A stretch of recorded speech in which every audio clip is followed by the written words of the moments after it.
Прощение за опоздание, что-то нас сегодня немного.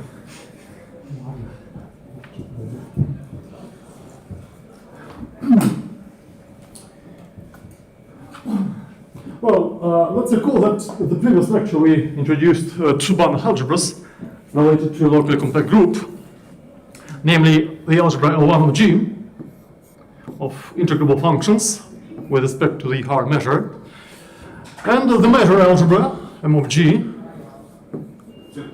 which consists of complex Random measures on G.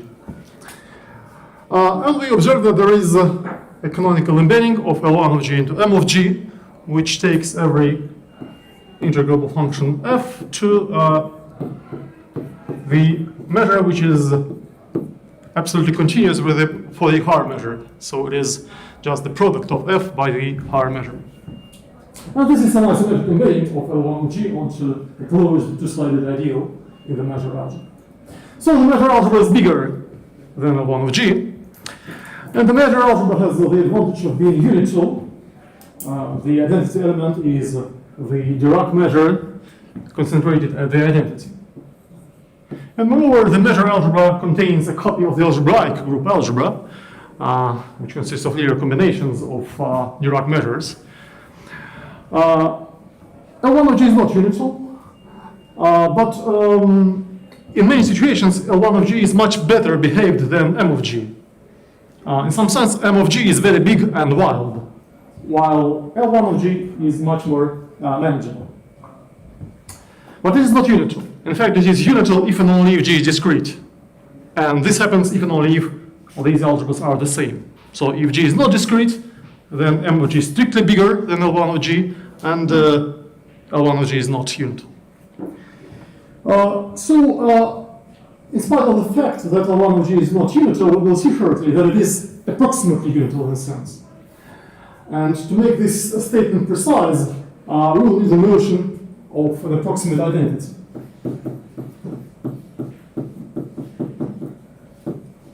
So let's discuss approximate identities in learned algebras.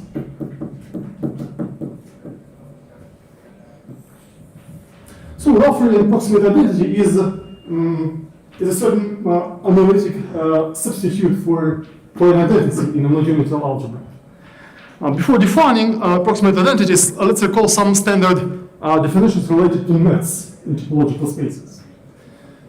So suppose we have a partially ordered set, lambda, a coset, which means a partially ordered set. And we say that this set lambda is directed if for every pair of elements lambda and mu in lambda, there is another element mu which dominates both lambda and mu. That is such that the following two conditions are satisfied. So here are two typical examples to keep in mind. Of course, the most natural example is the set of natural numbers with the standard order. So it's obviously direct, and moreover, it's clear that if lambda is linearly ordered, so any two elements are comparable, then it is directed. Another example is as follows. We take a topological space X, we choose a point, little x in X, and we denote by lambda the set of all neighborhoods of this point.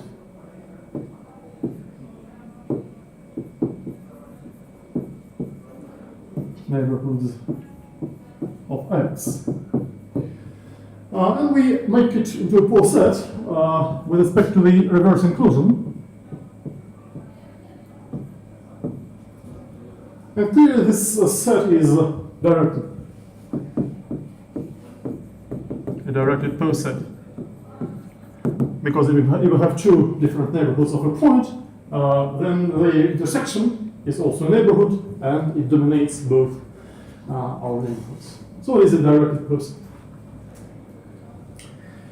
Okay, let's now suppose that we have a topological space X. Then, by definition, a net in X is a map, as denoted by little x, from an arbitrary directed poset lambda to X, where lambda is a directed poset. The standard Russian translation is направленность.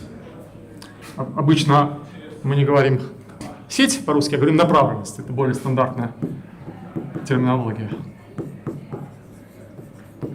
которая, кстати, несколько лучше отражает суть дела. For example, if lambda is instead of natural numbers, then net is just a sequence in X. And this naturally leads to the following notation. So instead of writing x of lambda, we write x sub lambda, and we think of a net as a family of elements indexed by big lambda. So just like in the case of sequences. So roughly, nets are generalized sequences. The only difference is that they are indexed not by natural numbers, but by elements of an arbitrary directed poset. The convergence of nets is defined in exactly the same way as for sequences. So we say that x lambda converges to a point little x, and they write the following combination of symbols. Or we say that the limit of this net is equal to x. If for every neighborhood of little x, for every neighborhood u of x, there is an index lambda 0 in our set, such that for all lambda starting from lambda 0, x lambda sits in u. So exactly the same definition as for convergent sequences.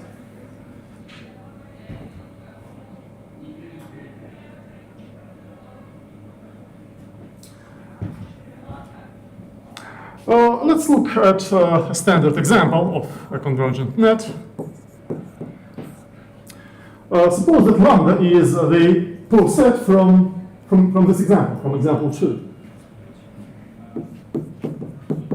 That is the set of all neighborhoods of a fixed point. From example 2. And for every neighborhood of little x, for every u and lambda, we choose an arbitrary point in u.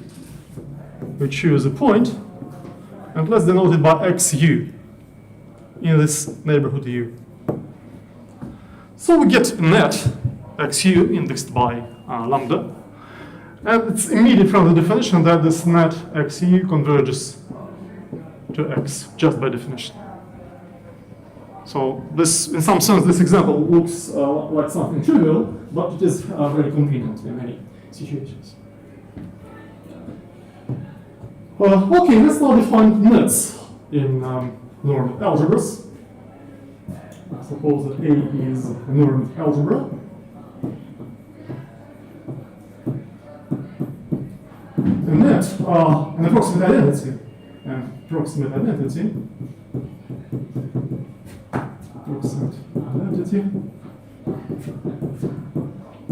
The standard abbreviation is AI. An approximate identity in A is a net in lambda A, such that for every element little a in A, the net A E lambda converges to A, and similarly the net E lambda A converges to A.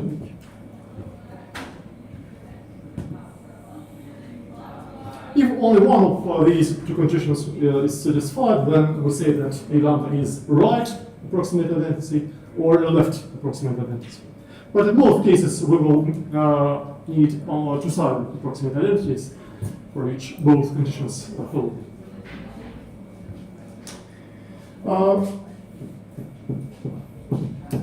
Sometimes it's convenient to consider approximate identities with some extra properties. We say that an approximate identity P lambda is sequential if it is a sequence. That is, if lambda is just the set of natural numbers with the standard order.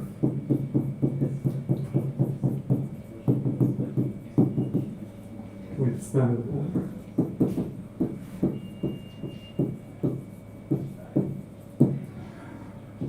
And the now useful property is the property of being bounded. We say that P lambda is a bounded approximate identity.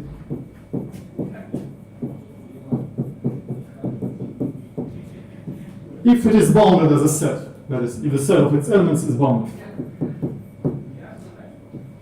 There is a constant C such that the norm of A lambda is less than or equal to C for every lambda. And here the standard abbreviation is BAI. BAI means bounded approximate identity.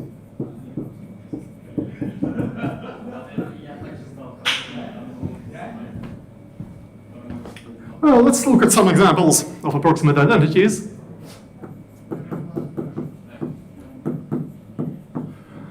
So to begin with, let's consider the algebra little c0, which consists of sequences converging to 0. That is, this is in other words, this is big C0 of n. So it consists of all sequences which vanish at infinity. So it is a Banach algebra for the supremum norm, for the uniform norm, and the pointwise multiplication. And we can easily construct, by the way, it is obviously non-unital. If it were unital, then the sequence which is identically 1 would belong to this algebra, but this is not the case. So it is not unital, but it's rather easy to construct a sequential bounded approximate identity. So for every natural number n, let En denote the following sequence, which obviously belongs to A, and the norm of En is 1. And then if we now take an element A in A, then the norm of A minus A in n is the following supremum of AK, where K is bigger than n. And since AK goes to 0, it also goes to 0. And we deduce that En is a bounded approximate identity.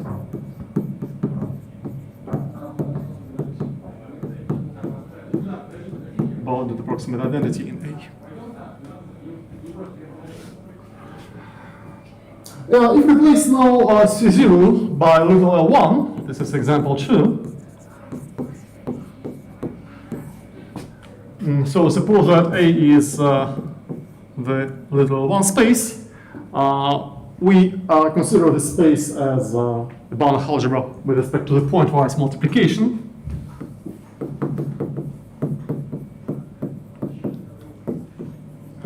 And this is easily seen to be a Banach algebra, a non-unital Banach algebra. Then the same argument as in example 1, essentially the same argument, shows that this is the same sequence is an approximate identity. N is an approximate identity, but it is no longer bounded. So it is an unbounded approximate identity. Because the norm of En is equal to n. The L1 norm of n is equal to n. And it's a simple but useful exercise to show that little l1 doesn't have a bounded approximate identity at all. L1 doesn't have a bounded approximate identity.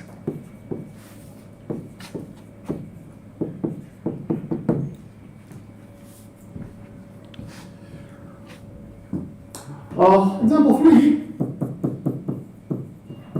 is a continuous version of example 1. So let's now consider the algebra C0 of R of continuous and vanishing and infinity functions on the real line. Of course, it is not unital, but we can easily construct a bounded approximate identity in this algebra as follows. So I'll not write explicit formulas. Instead of that, I'll just draw a picture. So let's consider the following function, En. And essentially the same argument as in example 1 shows that En is a bounded approximate identity in C0 of R.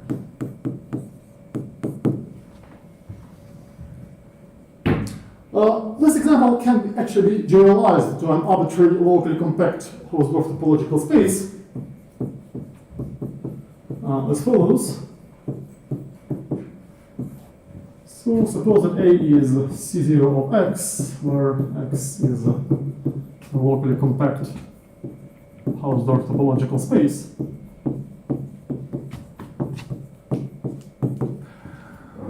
And let's denote by lambda the collection of all compact subsets of X.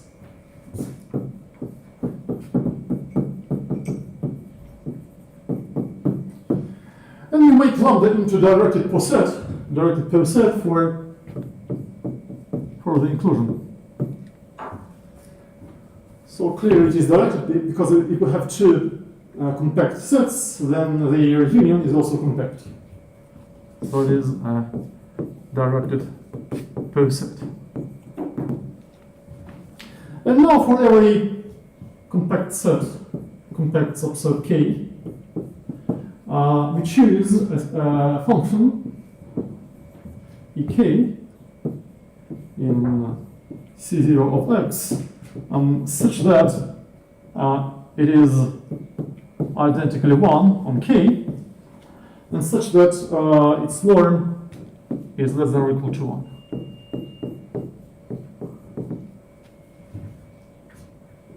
Yeah, it's a simple exercise to show that it is a bounded approximate identity.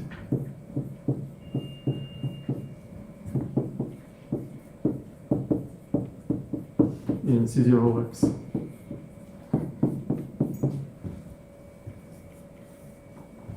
Again, the argument is essentially the same as in example 1. Of course, not identically the same, but very similar to example 1. Of course, this approximate identity is not sequential. So, an actual question is, can we construct a sequential approximate identity in C0 of X, similarly to example 3? The answer is that this is possible if and only if X is sigma compact. And this is an exercise for you. C0 of X has a sequential approximate identity if and only if X is sigma compact. Actually, bounded approximate. It will be bounded. We can always choose a bounded approximate identity in the case where X is sigma compact.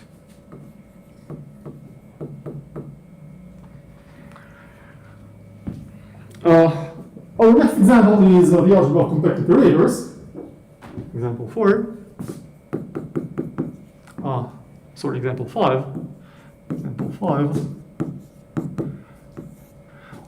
Let A be the algebra of compact operators, K of H, where H is a Hilbert space. Again, this algebra is not unital, except for the case where X is finite dimensional. So H is except for the case where H is finite dimensional. So if H is infinite dimensional, then this algebra is not unital. But again, we can easily construct bounded approximate identity in this algebra. Let lambda denote the collection of all finite dimensional vector subspaces of H. L is finite dimensional vector subspace.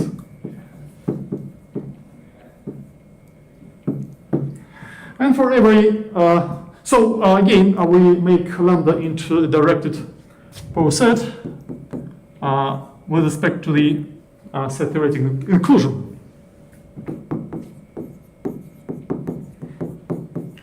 And it is directed because if we have two finite dimensional vector subspaces, then their algebraic sum is also finite dimensional.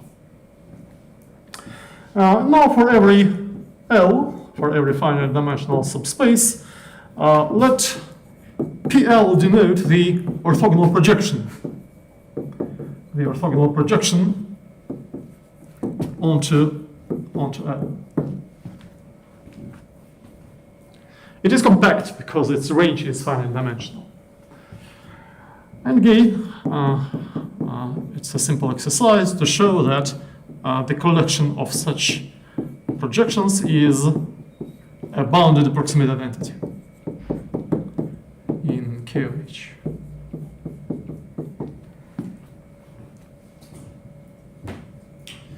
Well, we can ask the same question as in example 4, that is about the existence of a sequential approximate identity. And here the answer is as follows. The exercise, KOH has a sequential bounded approximate identity, even if H is separable.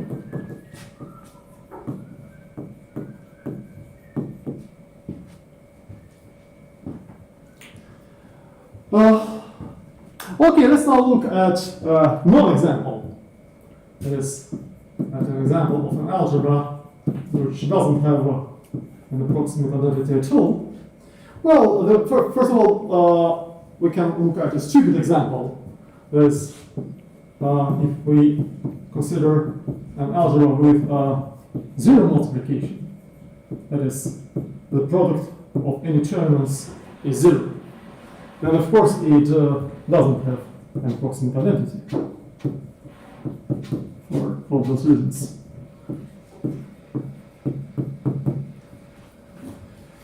A more interesting example is as follows. We can take the algebra of continuously differentiable functions on an interval and take the RDU consisting of those functions in this algebra which vanish at 0. Of course, this is about algebra. It is not trivial, and I claim that it doesn't have an approximate identity.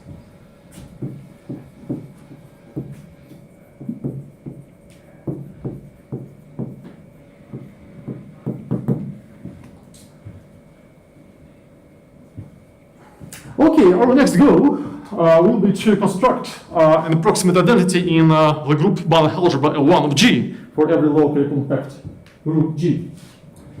Before doing this, let's look at the following simple proposition.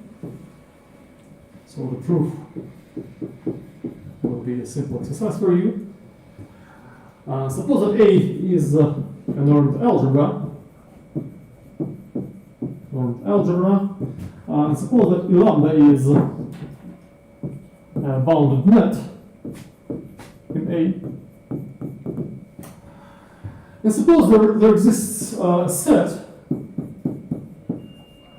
S in A such that S generates a dense subalgebra,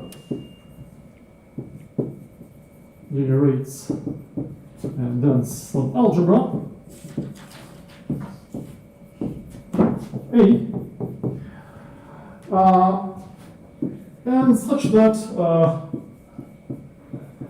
we have this convergence for every element A in S.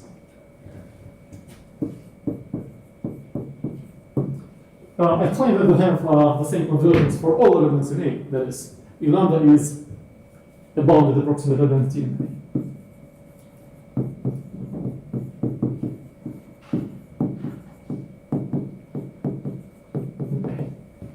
This is a simple exercise which involves only the triangle inequality.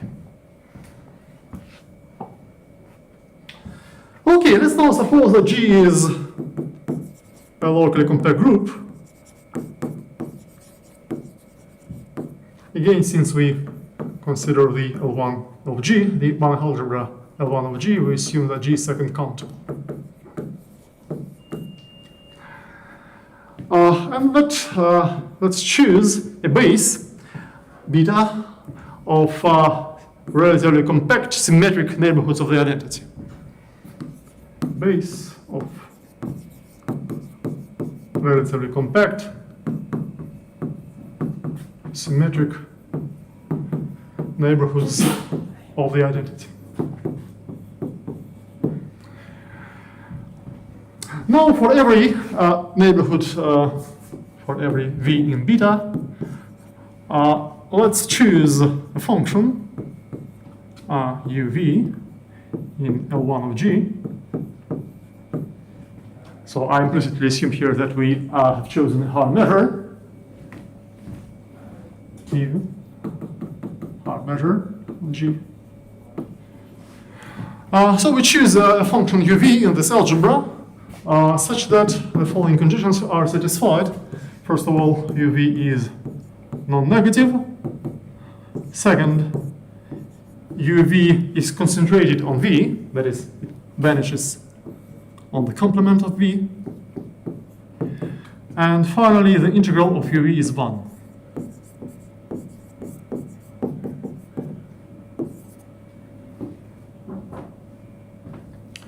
So we obtain a net indexed by beta. And such a net is called a Dirac net. A net uv satisfying the above conditions, 1, 2, and 3, is called a Dirac net.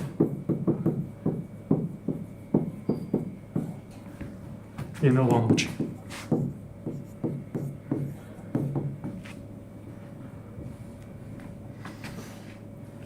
Мы принимаем существенные значения, да? Отрицательные, да.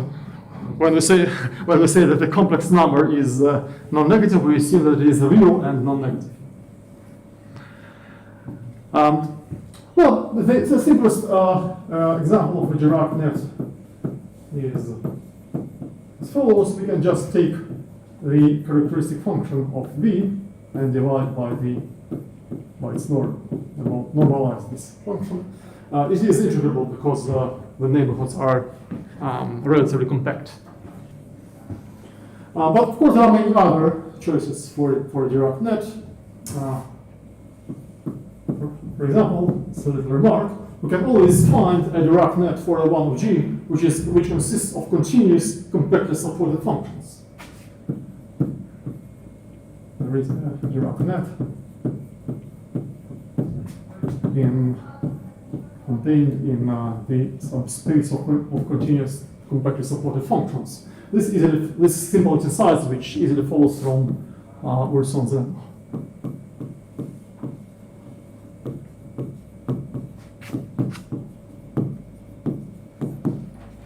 And for example, if G is a real line, we can also easily construct a Dirac net which consists of infinitely differentiable functions. Something like that. By the way, in the rational literature, Dirac nets are often called дельтаобразные последовательности. Дельтаобразная последовательность. Ну, дельтаобразная направленность, точнее, да, потому что мы пока не предполагаем, что она счетна. Дельтаобразная направленность. Я не понимаю, что в численном порядочном множестве мы хотим, чтобы было вообще расчетное число элементов. Нет. Нет. Совершенно. Почему тогда там выбираем именно базу? Почему не все? Можно все. Можно все. Просто действительно в конкретных часто бывает удобно брать счетную, и тогда вот мы берем не все, а берем базу. А в общем случае берем какую-то базу. Какая она, это не принципиально. So beta can be any base of neighborhoods of the identity. In concrete examples, for example, like in the case where G is the real line, of course, the natural choice is the collection of all intervals of the following form: one from -1 over n to 1 over n. But for an arbitrary locally compact group, maybe we can choose an uncountable base. This is not essential. So I claim, this is our next result, that any Dirac net in L1 of G is a bounded approximate identity for L1 of G.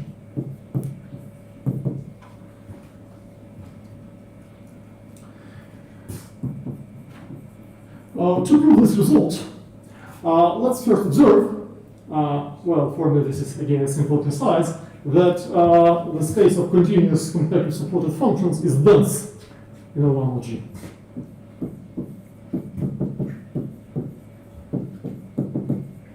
Again, this can be deduced from Poisson's lemma,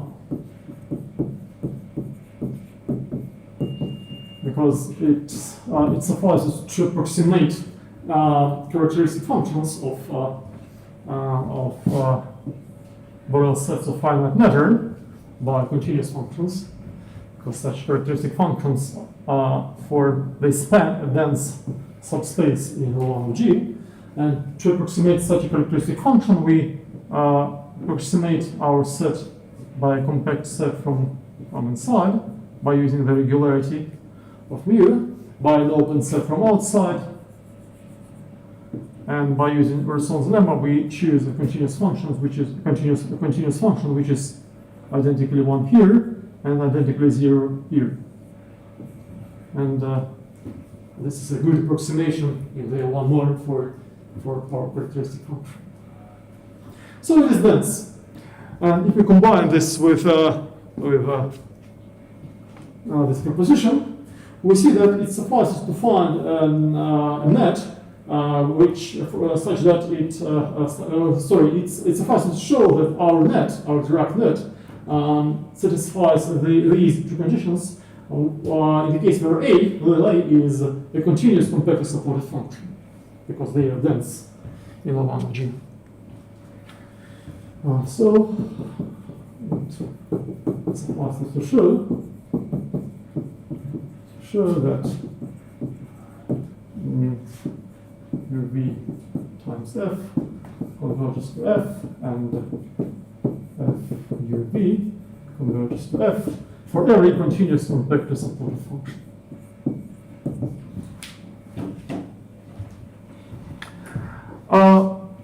For convenience, let's also assume that our base beta contains the first element.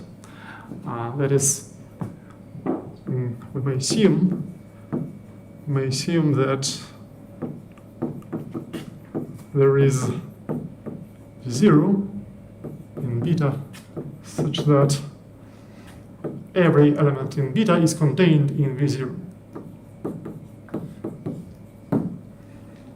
We may assume this because if this is not the case, we choose an arbitrary element in beta and replace beta by a smaller base consisting of all intersections of all neighborhoods with this fixed neighborhood V0.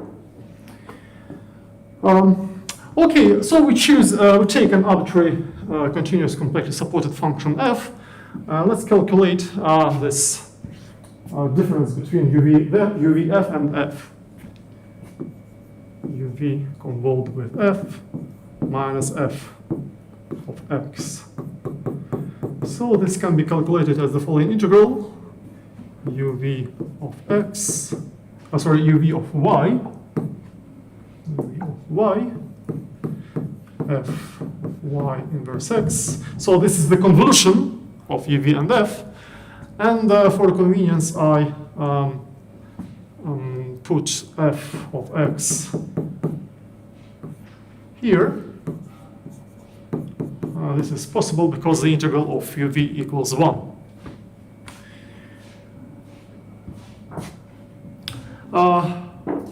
Okay. And also let's observe that we can integrate over V only because UV vanishes outside V. So now we calculate the L1 norm. The L1 norm, UVF minus F. So the L1 norm of this is just the integral over G.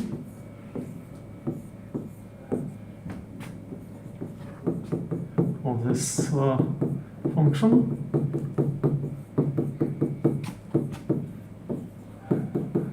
So take the absolute value and we integrate with respect to x. So then we take the absolute value and move it inside the integral. And by using Fubini's theorem, we interchange the order of integration. And we get the following.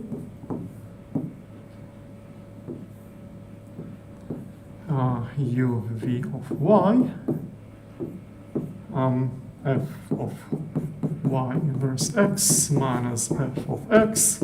So we first integrate with respect to x and then with respect to y by Fubini's theorem.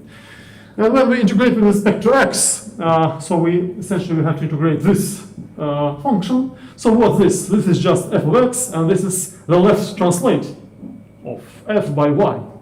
So in other words, this can be written as follows. This is the integral over v, u v of y. By the way, I can remove the absolute value because uv is non-negative.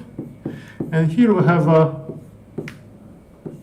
the left translate of f minus f, and we take the L1 norm for this function.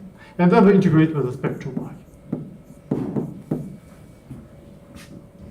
And finally, since the integral of uv of y is exactly 1, we can simply estimate this integral as the supremum over v, supremum over v of Lyf minus f. And then we take the L1 norm of this function. Okay, so we want to show that this goes to 0.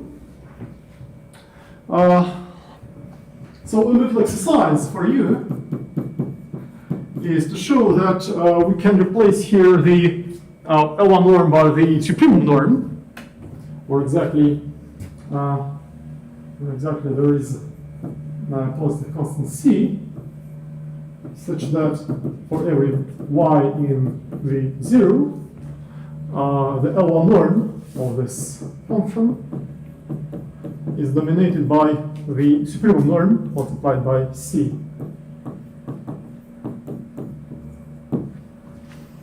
Basically, this is the same old trick. If if we assume for a moment that G is compact, then this is clear, because on the compact group, of course, the L1 norm is dominated by the supremum norm. And in the general case, we can construct a suitable compact set, which is constructed from V0 and from the support of F. Let's recall that F was assumed to be compactly supported. So such that if we let C be the measure of this compact set, then we have this estimate. This trick, actually, we have already used this trick at least twice in our course, so I hope you will easily reconstruct this. Now, by using this estimate, we see that this supremum is less than or equal to C times the supremum of the L infinity of the supremum norm over V.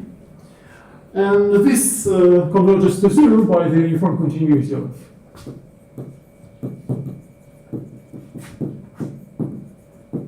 By the uniform continuity of F.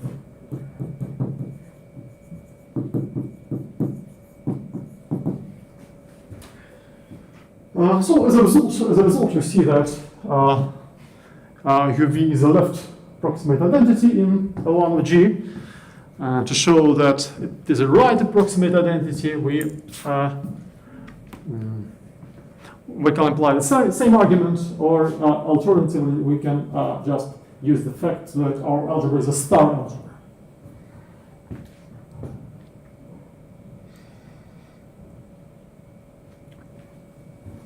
Okay, so this completes the proof. So this convergence is an exercise. So one of G has a bounded approximate identity, and this is very useful.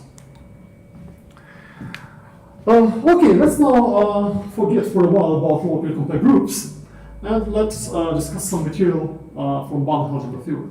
So I have already told you that Banach algebra theory is a very essential tool in harmonic analysis. And so to begin with, let's briefly discuss some basic facts from elementary spectral theory in Banach algebras.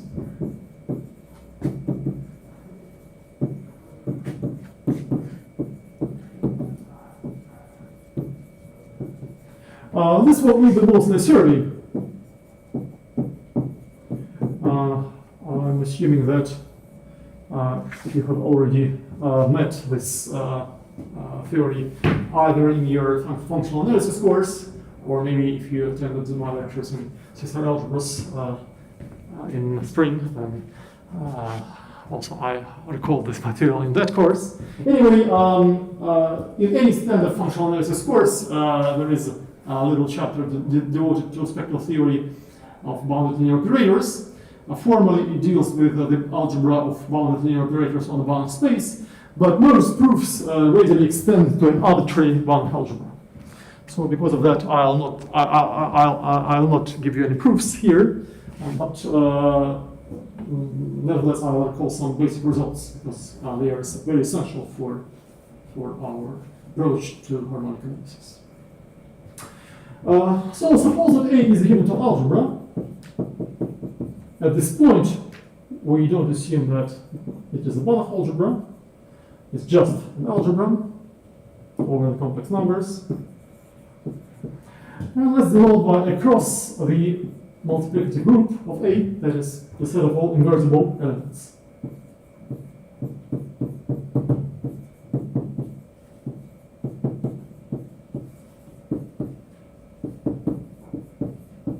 So this is the multiplicative group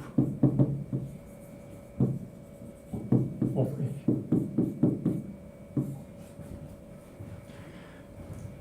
And let's recall that the spectrum of an element little a in our algebra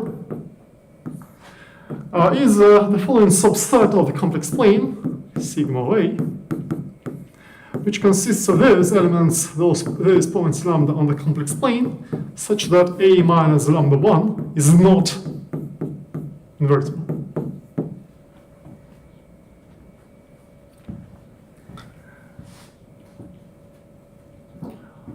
Let's look at some simple examples. Well, the most basic example is the case where A is just the field of complex numbers. Clearly, in this case, the spectrum of a complex number is the set which contains only this number. So lambda minus mu is invertible if and only if lambda minus mu is not invertible if and only if lambda equals mu.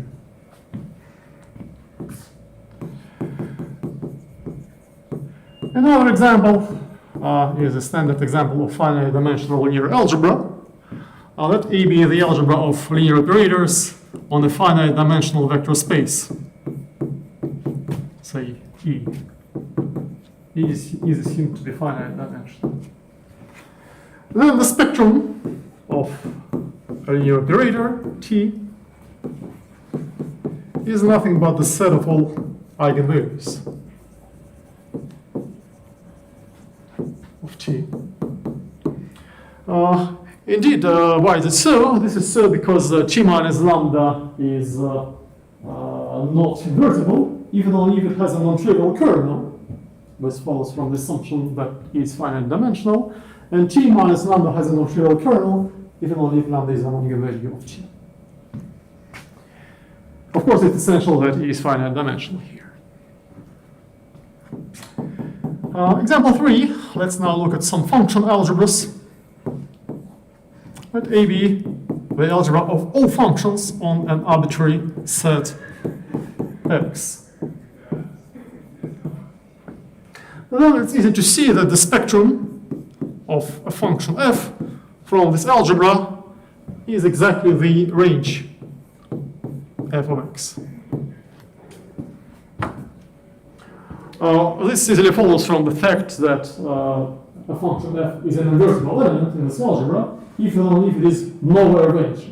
So lambda belongs to the spectrum if and only if f minus lambda vanishes somewhere, and this happens if and only if lambda belongs to f of x. And clearly the same is true for many other function algebras. The same is true, for example, the algebra of continuous functions on a topological space.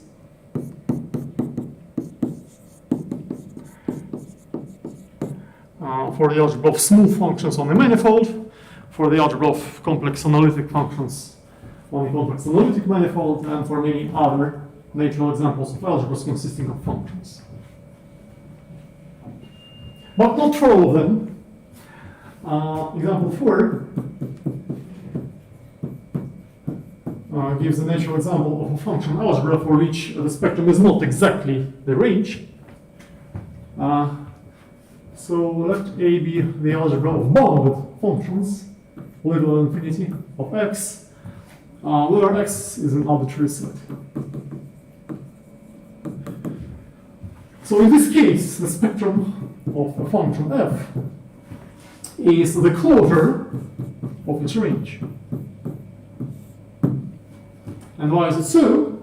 This is so because f is invertible, even only if f is nowhere vanishing and 1 over f is also bounded.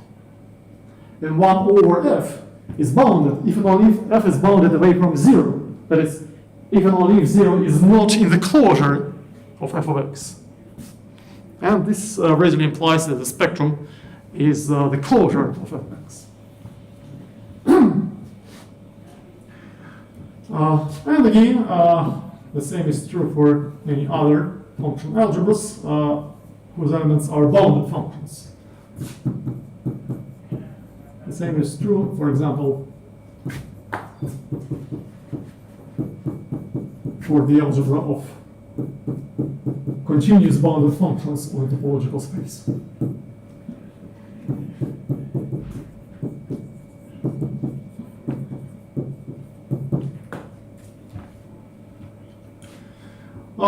A slightly different example, example 5, is related to our first lecture of this course. Let's take the group algebra of a finite abelian group G. G is a finite abelian group. Then I claim that for every function f in A, random element f in A, the spectrum is the range of its Fourier transform. Why is it so? This is so because let's recall that the Fourier transform, if G is a finite abelian group, we know that the Fourier transform is an isomorphism between the group algebra of G, equipped with the standard product, the standard multiplication in the group algebra, and the algebra of all functions on the dual group G hat. And for the algebra of all functions on a set, we know that the spectrum is just the range. So in this case, the spectrum is the range of the Fourier transform. And we will see shortly that this result extends, in a sense, extends to an arbitrary locally compact abelian group. Not literally, but it has a natural generalization to an arbitrary locally compact abelian group. Let's now look at some simple algebraic properties of the spectrum. We have the following simple proposition. Suppose we have a unital algebra homomorphism phi from A to B.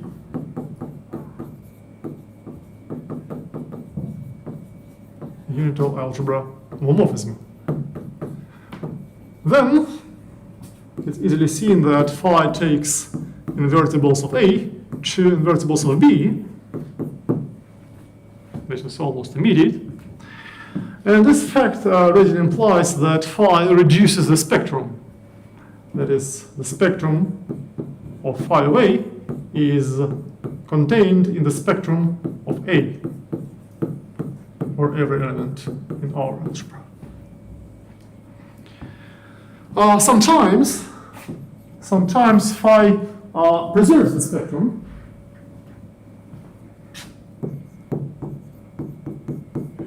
And it is to show that phi preserves the spectrum, even only if it takes non-invertibles to non-invertibles. I don't claim that this is always true. This is not always true, but this is a nice property, and so this property is equivalent to the fact that phi preserves the spectrum. The proof is a simple algebraic exercise for this very easy. This is almost immediate from the definitions. As a special case, we have the following corollary. Suppose that A is a unit of algebra, and suppose that B is a subalgebra of A, which contains the identity of A. That is, they have a common identity. So in this case, the inclusion of B into A is a unital homomorphism. And we can apply this proposition and see that for every element little b in B, the spectrum of this element calculated with respect to the bigger algebra A is contained in the spectrum of the same element calculated with respect to B.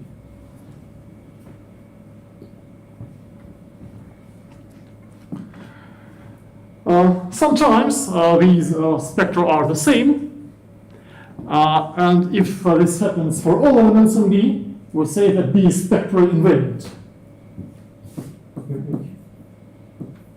We say that B is spectrally invariant.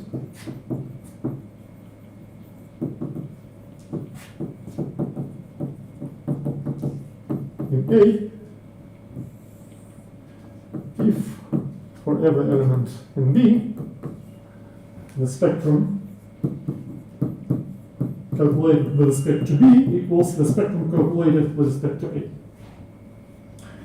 And by using this proposition, we see that this is equivalent to the following inclusion. Non-invertible elements of B are not invertible in A. And we can also put this into a more convenient form. So in other words, this means that if an element belongs to B and is invertible in A, then it is invertible already in B. That is, the inverse element belongs to B. So in this case, we say that B is spectrally invariant in B. Let's look at some examples. For example, if we take topological space X, then the algebra of continuous functions on X is spectrally invariant in the algebra of all functions on X.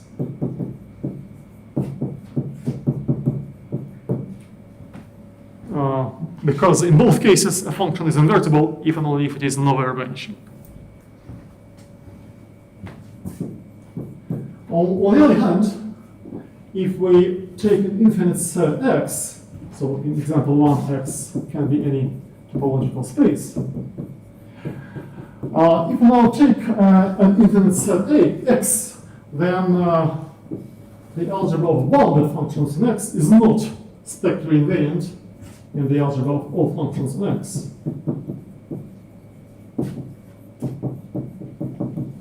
For any infinite set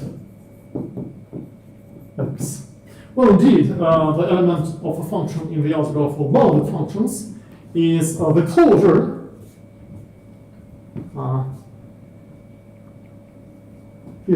of the range. While if we calculate the spectrum with respect to the algebra of all functions, it's exactly the range. So it's very easy to construct a function whose range is not, which is bounded, but whose range is not closed. So this algebra is not spectrally invariant. Another example is the algebra of bounded linear operators on the Banach space. So if E is a Banach space, then the algebra of bounded linear operators is spectrally invariant, and the algebra of all linear operators on E. This is true for any Banach space E. And this readily follows from the open mapping theorem. That is, if we have a bijective bounded linear operator on the Banach space, then the inverse operator is also bounded. And this means exactly that this some algebra is spectrally invariant.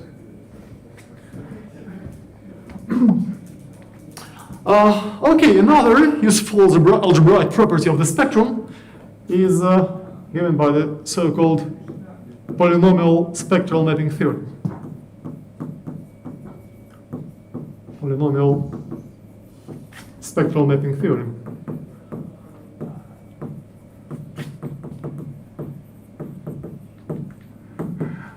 It states that if A is a unital algebra, little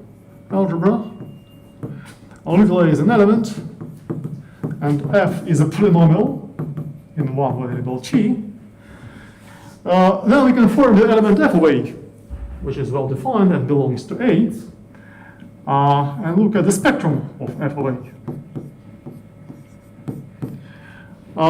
So the spectrum of F of A is related with the spectrum of A by the following simple formula, which is rather elegant and easy to remember. Sigma of F of A is equal to F of sigma of A. And this is true almost always, except for the only degenerate case where the spectrum of A is empty and F is a constant. This is true unless the spectrum of A is empty and F is a constant. So if, in this case, the formula obviously fails because the right-hand side is empty. Sigma of A is an empty set, is the empty set, so the right-hand side is empty, but the left-hand side is not empty because F of A is a constant and its spectrum consists of a single point. But in all other cases, the formula is true. A related result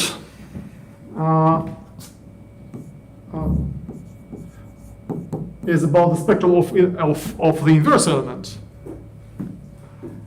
So I claim that if A is an invertible element of A, then the spectrum of A inverse consists of all elements lambda inverse, where lambda runs over the spectrum. In fact, both results, the polynomial spectral mapping theorem and this formula, are special cases of a more general rational spectral mapping theorem, which states that this formula is true whenever f is a rational functions with poles outside the spectrum. So if f is such a function, then f of A is well defined, and we have this formula.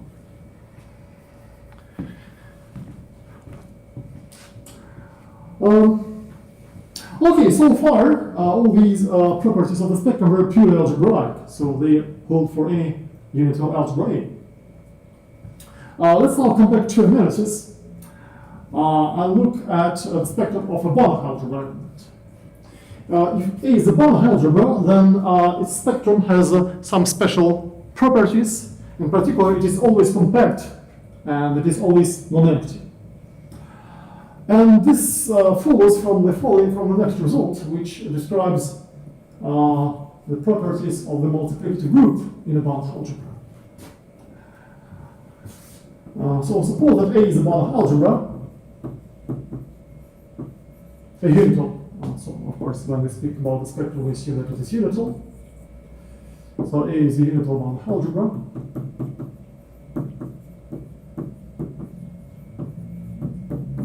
Then I claim that the multiplicative group of A cross is open in A.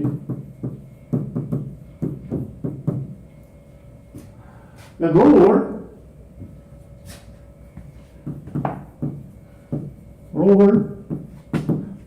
for every element A in A, such that the norm of A is strictly less than 1, the element 1 minus A is invertible, and the inverse of this element is given by the following explicit formula: to the power n from 0 to infinity. So this is the usual formula for the geometric progression. And basically the proof is exactly the same as in the case where A is the field of real numbers. So in other words, if an element is close enough to the identity element, then it is invertible. So if we look at the open unit ball around the identity, then it consists entirely of invertible elements.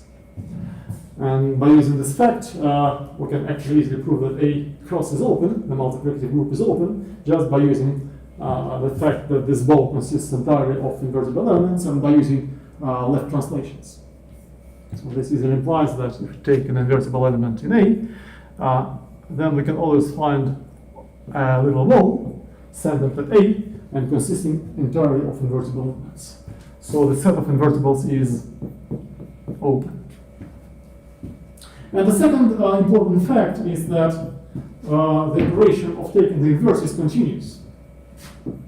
The map from A cross to itself, which takes every element, A to A inverse, is continuous.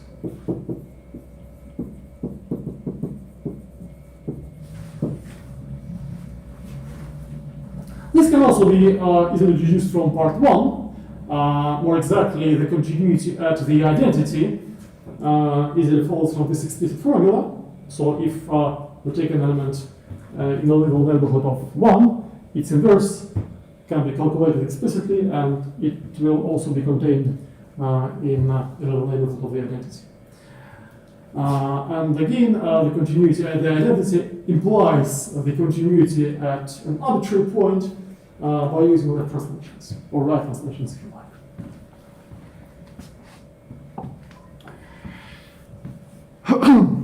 A nice corollary of this theorem is the following automatic continuity result. Before I give you this result, let's introduce the respective terminology. If A is an algebra, then a character of A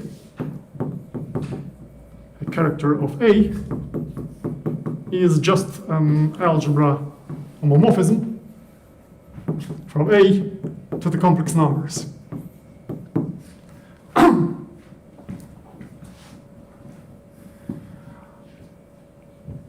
By the way, let's observe that if A is unital,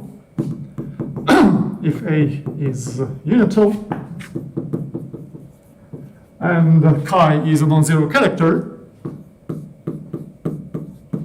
then it is unital. It takes the identity to the identity. Well, indeed, if it is non-zero, then it is surjective, because it is a linear functional on A non-zero linear functional is a surjective map onto the complex numbers. And it's easy to see that a surjective homomorphism between unital rings is always unital. So now, a nice corollary from this theorem states that if A is a unital Banach algebra, and chi is a character of A, then chi is continuous. And moreover, its norm is less than or equal to 1.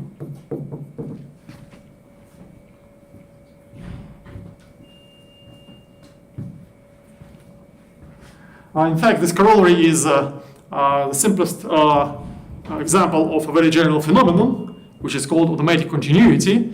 In fact, there is a whole theory of automatic continuity Banach algebras, which studies conditions under which, algebraic conditions under which a certain map is automatically continuous. It deals with homomorphisms between Banach algebras, derivations of Banach algebras, cocycles of Banach algebras, and it studies conditions under which such maps are continuous, that is, under which the continuity of this map automatically follows from its algebraic properties. And this is just a the simplest example of this phenomenon.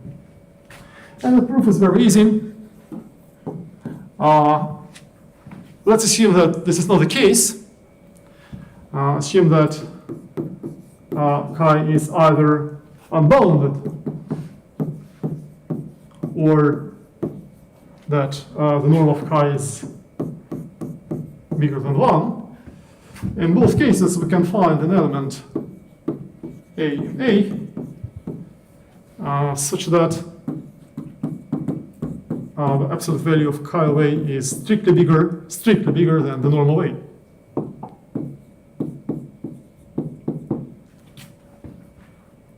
And by normalizing this element, by multiplying by a suitable number, we can find an element B in A such that the norm of B is less than 1, and such that chi of B equals 1. Well, actually, we can just take A over chi of A.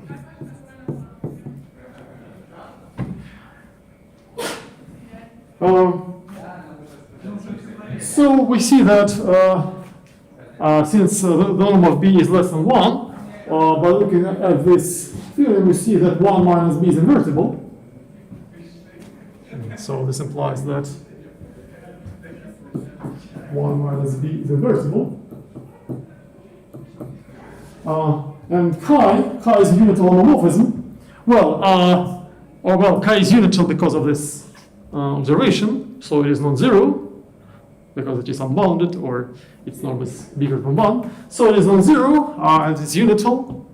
And since it's a unital homomorphism, it takes two invertibles. So we deduce that chi of 1 minus B is not equal to 0. But on the other hand, this is chi of 1 minus chi of B, that is 1 minus chi of B. Again, we use the fact that it is unital. But this is 0, chi of B equals 1. And this is a contradiction.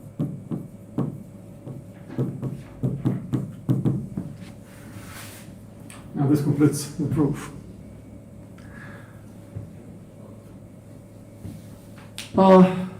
The next theorem, which is due to Gefand,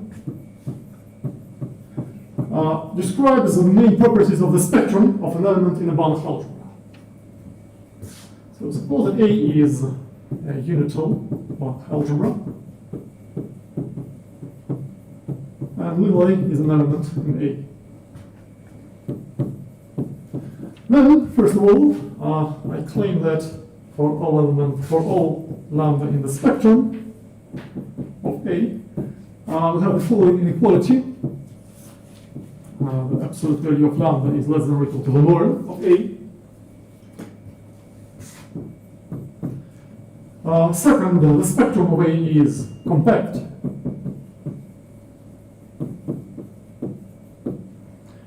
And finally, the spectrum is non-empty. Except for the trivial case where A is 0. If A is non-zero.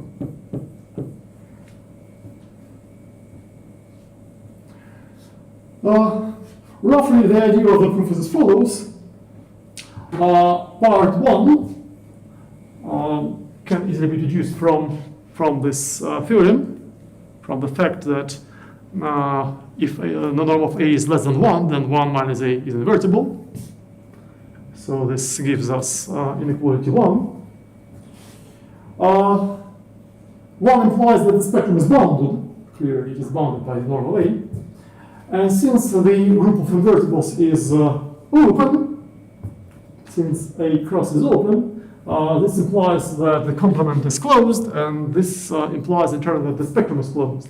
So it is closed. This is a bounded closed subset of the complex plane, so it is compact. Part 3 is not entirely trivial. The proof of part 3 is much harder than the proof of parts 1 and 2. Here the idea is to take a bounded linear function of f on A and to consider the following function.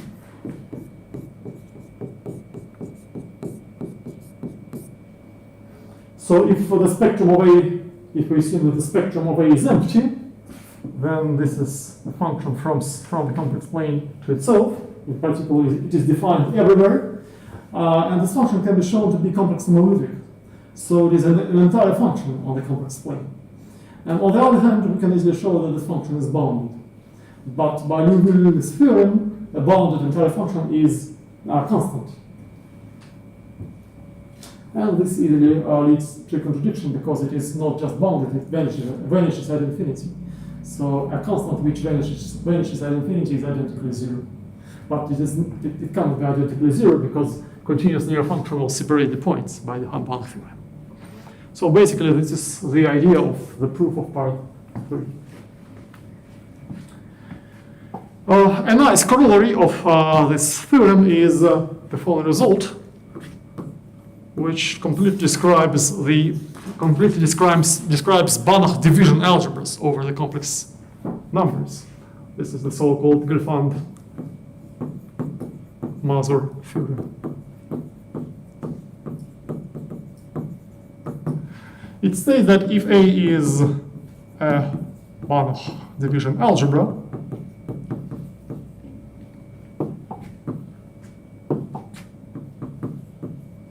which means that all non-zero elements are invertible. A is non-zero, and all non-zero elements of A are invertible. In other words, something like a field, but is not necessarily commutative. Then A is just the complex numbers.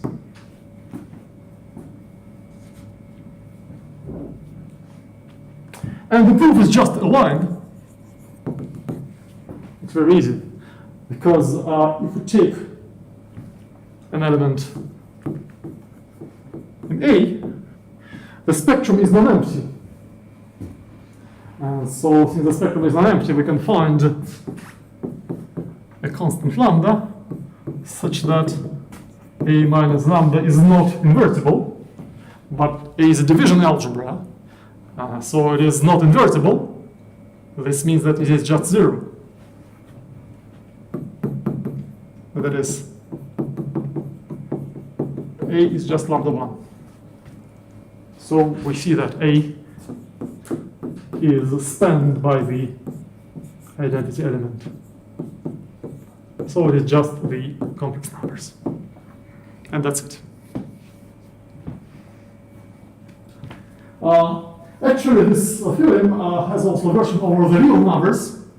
Or I'll just say a few words about history and then do a finish. It has a version over the real numbers, which is much harder, and which states that if A is a Banach division algebra over the real numbers, then it is either the real numbers or the complex numbers or the quaternions. So this result generalizes the classical Frobenius theorem, which tells us the same about finite dimensional division of algebras over the real numbers. So the real version of the Gelfand-Mazur theorem states the same, but now about Banach division algebras over the real numbers. And this result has a rather interesting history. First it was announced by Mazur, actually it was proved by Mazur in 1936. And the original manuscript by Mazur contained a full proof of this result. But for some strange reason, Mazur submitted it to the French journal Compte Rendu, which is known to publish only short communications, just a few pages. So Mazur submitted his paper to Compte Rendu, And in a few days, he received a reply from the editor saying that, well, your paper is very interesting, but it is too lengthy for our journal. You have to reduce it somehow. So Mazur just thrown away all the proofs, and so the paper was eventually published without proofs. And the first published proof, but only over the complex numbers, was given by Gelfand, independently of Mazur, in 1941. His paper was published in 1941. And the first published proof of the real version of this theorem is due to Richard Arens, and it was published only in 1947. But the proof was different from Mazur's proof. And as for the original proof invented by Mazur, it was published only in 1973 in a book by Wiesław Żelazko on Banach algebras. So maybe it would be more historically more correct to call this theorem the Mazur-Gelfand theorem, because Mazur was chronologically the first, but somehow the standard name is the Gelfand-Mazur theorem. Okay, so that's all for today. At the next lecture, we begin discussing Gelfand's theory of commutative Banach algebras, where the central concepts are the maximal spectrum of a commutative Banach algebra and the Gelfand transform. So our next strategic goal will be to identify the define the Gelfand transform, and to show that in the case where our algebra is L1 of G, where G is compact, where G is the commutative locally compact group, the Gelfand transform of this algebra can be identified with the Fourier transform, which is very useful.